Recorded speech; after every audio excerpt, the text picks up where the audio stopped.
has to survive to run away. My point! And I run away to heal. They could have given T-Titan Belly Drum and forced you into a double battle. And let's be fucking real here. None of you think you want Eevee training. But an average fucking player is not going to beat a Belly Drum fucking T-Titan.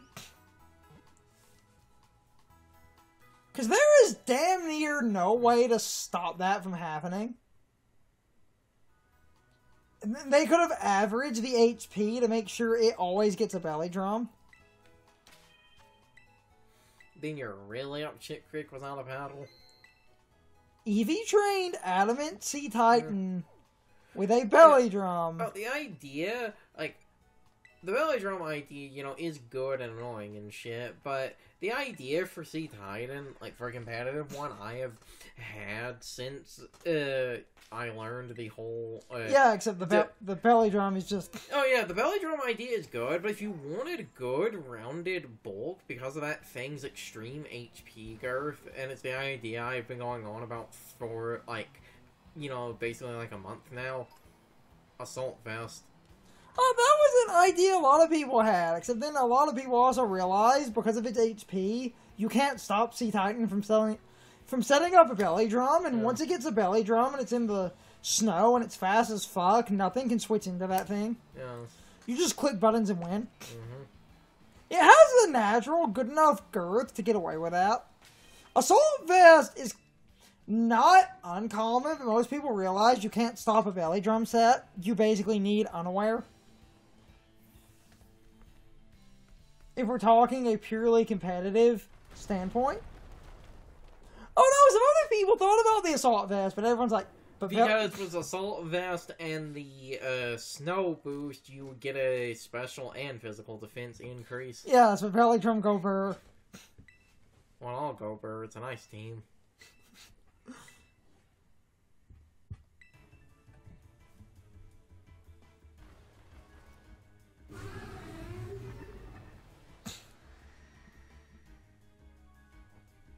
Hey, big boy.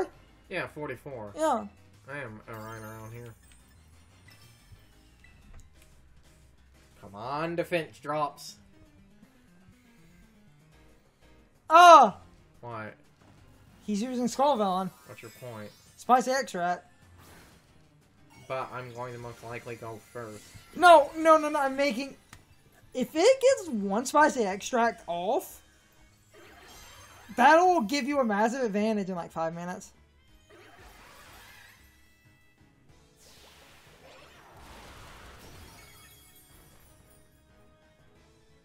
That was a crit. Oh, damn it, Skullvillain. Just click it again. You win. Just click buttons. You win. Game ain't surviving this. See, when you're comfortable in level, like... Christ on the... And it knocked off the Razor Claw. No! It knocked off the Skullvillain. No? It hit me with knock off. No, it didn't. I swear I'm the one that took damage. No, you didn't. Well, we're about to find out. Wait, who wants to get recover? Golden go. I didn't know. Everything else is kind of too good. Because you have annoying utility, because under normal circumstances, you can't touch that thing. And I have to run with Metal Sound to Copium not having having Nasty Plot. It's the same thing. Yes, but it's it's the same thing, but it's worse because it's target based versus a Nasty Plot where if you stayed in, you would keep your boosts and the accuracy. You know what I mean. Imagine if stat buffing moves had accuracy. That would be like if an RPG's revival moves had accuracy. That's fucking stupid. You and your Skies of Arcadia, Snark. I like that game a lot, but I will admit that is stupid. The first revival skill has a 50% chance to not work, and I'm convinced this is to pad out silver or magic so that they can give you the one that always works later. Though, because of that, and I will at least admit this, the game, to compensate for this, the one that always works is a full heal as well. Well, full revive. Anywho, since you were comparable level to the Titan, you basically smacked it in the face twice. You see, I came here chronically under level to get my bullshit powers. But I wanted to sort of not do that, and I, basically really didn't do that, because I realized the, first 2 Titans were actually, close enough in level where I could actually beat them relatively easily without fully doing, the Garganackle. Oh, cheese, and then it was like, oh, I've gotta go get the climbing power so I can get 2 fucking Gimmighoul on a ledge. That's what we ended with. 2 fucking Gimmighoul on a ledge. But it has paid off in spades, because the game does seem to just not be able to comprehend how the hell good as gold works.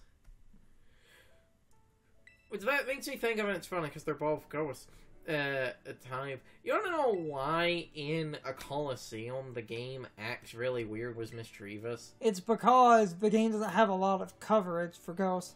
No, it is literally not programmed for ghosts. Mischievous is the only ghost in the game because super late into development they realized there were no ghost types. So they did not have time to program the game to compensate for ghosts. It doesn't affect Mischievous. The game literally doesn't know about Mischievous. It doesn't affect Mischievous. Yeah.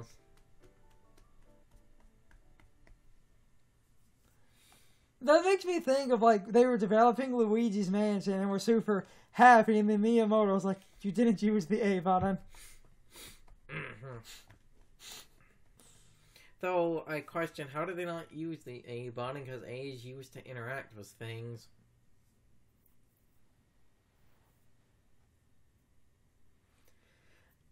I love how it was the way this is framed, because he says you did your best and he walks off. Everyone's like, oh, is the dog about to die?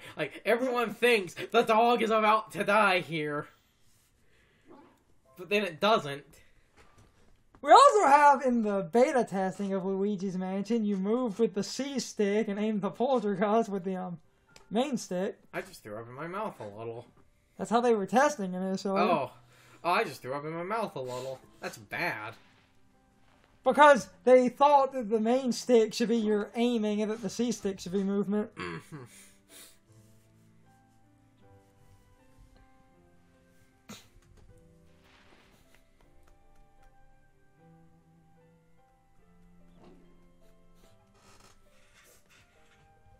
Apparently, in early development, they never used the A button. How do you not use the A button? What was it? B confirm? They didn't use the B button either. What the fuck was confirm? What were the triggers confirmed? I've heard people say that in the earliest development, Miyamoto was shocked that the A button was never used. How do you do that? That either means there is no confirm button, you just walk through fucking, doors automatically. Or, the shoulder buttons were, confirm, and why would you do that? B wasn't used either.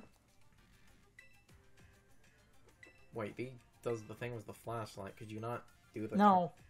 Flashlight was just always on? Yep. I can kind of understand why they would do that. Flashlight was always on, and Miyamoto thought it would be more fun if you could flick it on and off. And thought that the flicking it on and off would also make combat more interesting, because if you catch a ghost in the light, it stuns, and that made it more of a timing game. Especially because something I, didn't know as a child, I believe if you catch a ghost in the middle of them attacking, they're easier to catch. So you, turn it off, wait for them to, wind up, and as they're, flying to you... Yeah, apparently the B button, the flashlight was just on. And apparently A did nothing. Now, that's just the rumors I've heard that Miyamoto, that half the reason for the Screaming Mario is because he was, he felt like wanted the A button to do something, because apparently A just wasn't really used.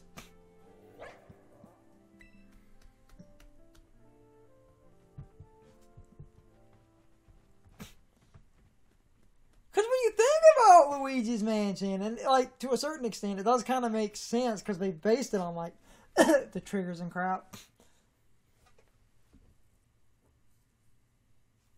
Because that game is. There you go. That's 2 stories. That's 2 stories mostly complete. To end off, you have to do the fight with the people, but. Yeah. So then, I guess, where is the... It's the lighthouse on the other side of the map.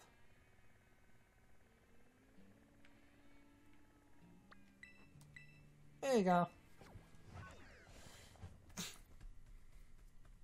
Miyamoto and just the way he interacts with people, like one of my favorite stories is like Rare was working on Donkey Kong 64 and the characters had normal firearms and Nintendo didn't know that. You know, people have said the like normal firearm thing, but there's like that early like test like E3 footage or something of that. It's like, well, the models are normal firearms, they're still firing the like coconuts and shit, so I've always found that story really even though people from Rare have said that they had like normal firearms and stuff. No, it was a shotgun, but instead of you firing shotgun shells, you were still firing coconuts. But regardless, someone had like a story from Rare where Miyamoto shows up and just sees Donkey Kong holding a shotgun and they just start sweating. But wasn't it he just grabs a piece of paper, sketches the coconut gun? No, they were like he just grabs some paper, draws a more cartoony gun made of wood with a leaf on it, and he's just like in an English way, here you go. And they look at this and they're like, okay, Miyamoto. And the guy's I think just... my favorite Miyamoto, like weird Miyamotoism is the Retro Studios when developing a Prime. It's like, hey, what if Samus had a bug head?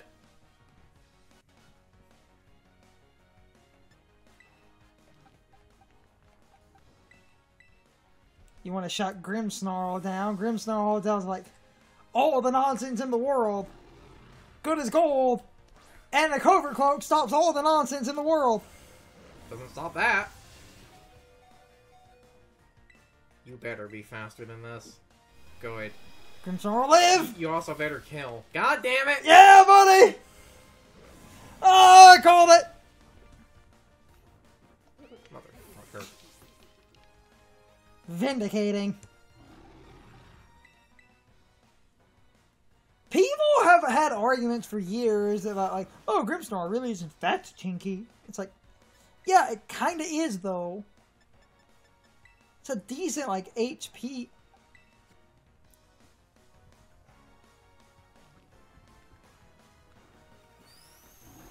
And that's the nonsense that Golden Ghost stops.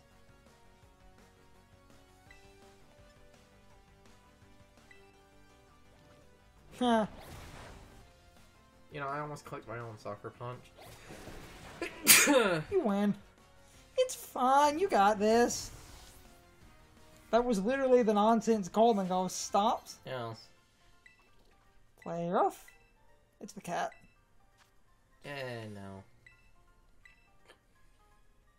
Cat's good enough. I know that will bite me in the ass later. You can relearn it.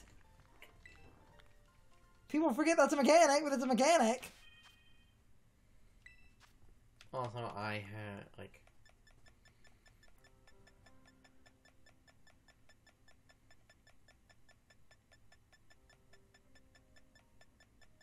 Where is it?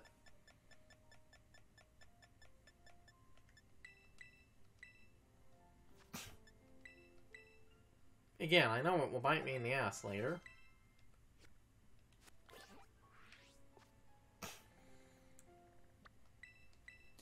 Anywho. Ow. Gonna fight the trainers around then. I know what you're doing. You're doing what I did! Because we're actually, and it's funny, because even with you kind of playing the game more legitimately, you're... Okay, well, that trainer was 45, so this one is around like 45 or so. So I would be around their No. levels. Think about something. I would be around their levels. This shows how the last one is just an obnoxious like 15 level jump. You're... damn it. Fuck, I can't talk. I'm trying to build to a point, and you kind of said it, Gerson. Like, what? It was the base. Think about, and it's what caught me off guard with this nonsense. Think about, now, we didn't really skip trainers per se, but even beating the over-leveled, like, Titans and stuff and barely getting experience, think about how you're roughly in the range I was in, where we're marginally the same levels, where the final team... That's why, because of that, before this, I might try to run around and find a bunch of the, like, level 50 trainers and shit that have just been sitting around and try to get everything close to at least, like, level, like... The 4. Final trainer, the Team Starbase that I ended on, her highest level thing was, like, 56. And you're 44, and I was, like, 44. Stupid. It's just a really obnoxious... Booyah. Ha, it was a crit.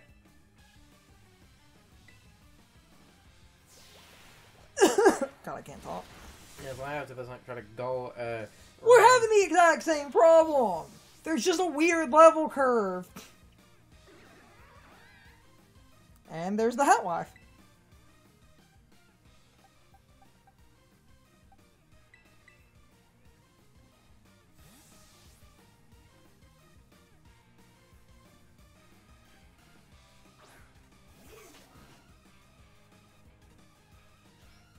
This is a risky gamble. No, it's the middle form, I'm good. Fair enough. Also, I completely actually forgot that Fairy does not resist Bug. That was still part Fairy, wasn't it? No. Wait, it was actually pure Psychic? I'm pretty sure, yes. Oh. Pretty sure only Hatterene is Fairy Psychic. Oh. That sounds crazy. Hold on. Hold on. Googling on my phone again. I will have an answer in a minute there.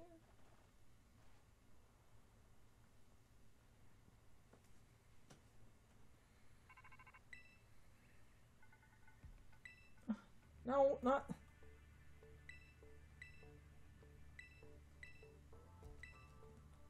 Go away, Amazon ad.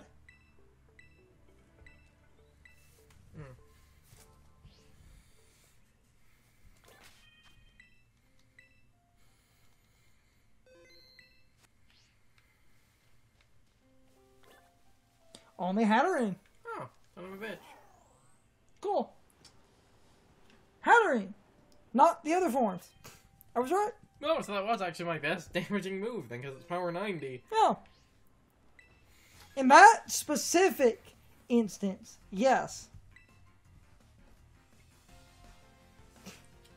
Because it wasn't a fairy type. Only Hatterene. Medicham! Wee wee.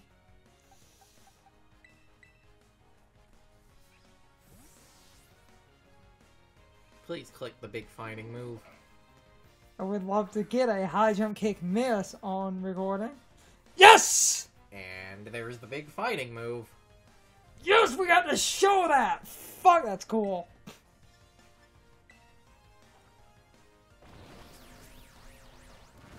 Burn you. And now if it goes for a coverage move. What the hell does Psych Up do? Copies your stat changes. But I didn't. You know, the funny thing is, I actually almost set up Swords Dance in front of it. But I didn't have any stats. It's funny, I was just talking about, man, it'd be cool to get a high jump kick miss on recording. High jump kick is 130 power and 90 accuracy, and if it misses, you crash and lose 50% of your health. But the thing about High Jump Kick, I believe it's 50% of max. Protect also counts as a miss. And that is one of the few moves that accuracy increases apparently do not increase. It's time for the question of the day and my overall thoughts on the topic. So, anyway, what is your preferred set for Sea Titan? I know it's not the most competitive Pokemon, especially in doubles. In singles, Sea Titan can carve out a bit more of a niche, but even in singles, it's not that useful. The main problem with Sea Titan is the fact that even if you get up a belly drum, it's not actually that strong, which is absurd. We have hit a point in Pokemon where the power creep is ridiculous, and a ton of modern Pokemon are way too strong and way too bulky. So a Pokemon like Sea Titan, even if it sets up a belly drum, is not actually that great. So Sea Titan really needed a bit more physical attack to pack a better punch after a belly drum. The fact that we have hit a point of power creep where certain defensive Pokemon can shrug off a Sea Titan after a belly drum is fucking stupid, in my opinion. But anyway, you can leave your thoughts, opinions, and answers in the comments, or you can leave them on social media. All of my social media links, as well as my Discord links, are in the video description. Now, as always, I need to be a shill for a minute. If you subscribe to the channel, and if you follow me on social media, that really helps our communities grow. But anyway, I hope you all enjoyed the video, and I hope I will see you all next time. So as always, good morning, good afternoon, good evening, or good night, everybody. I hope you come back someday. See you later.